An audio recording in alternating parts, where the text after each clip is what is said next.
comme les pièces d'un puzzle. À travers les âges, des êtres d'exception sont parvenus à s'extraire des limites inhérentes à leur condition animale, inférieure, pour réaliser et incarner pleinement leur nature essentielle, supérieure. Parmi eux, certains ont ensuite montré la voie à suivre pour atteindre cette réalisation et la félicité qui en est la conséquence naturelle. Le cours du vivant ne propose pas un enseignement révolutionnaire qui rendrait désuet tout ce qui a été transmis avant lui. L'objectif n'est pas de réinventer la roue dans un domaine où, de toute manière, tout a déjà été dit sous une forme ou une autre. Non, l'objectif poursuivi est d'offrir une vision la plus claire possible des grands principes et enjeux de la quête spirituelle, en tenant compte de la mentalité de l'homme moderne et du contexte social dans lequel il évolue. L'une comme l'autre n'étant plus les mêmes que celles qui étaient en vigueur il y a plusieurs siècles de cela, la manière de vivre et d'enseigner la spiritualité doit être adaptée en conséquence, même si ces grands principes sont immuables. Le cours du vivant est le fruit de nombreuses années de recherche, de réflexion et d'expérience sur la voie spirituelle.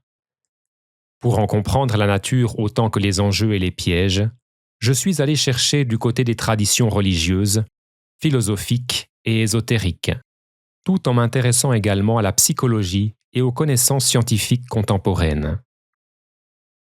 Rapidement, j'ai compris que je me trouvais face à un gigantesque puzzle dont les pièces étaient disséminées un peu partout dans ces différents domaines, mêlées également à d'autres pièces qui n'avaient rien à faire là et qui rendaient la recherche d'autant plus laborieuse. Il m'a donc fallu faire un important travail de tri, en mettant à l'épreuve les connaissances et les outils pratiques acquis çà et là.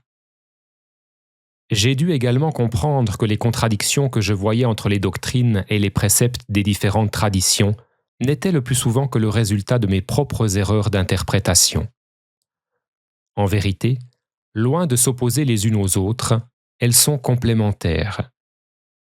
Chaque tradition possède une pièce particulière du puzzle, ou plutôt, chacune éclaire différemment le même mystère central. Reconnaître cette complémentarité m'a permis d'aborder les enseignements traditionnels avec davantage d'humilité et d'ouverture, cherchant non plus à choisir entre elles, mais à comprendre ce que chacune pouvait m'apprendre. Le cours du vivant est le résultat de cette démarche.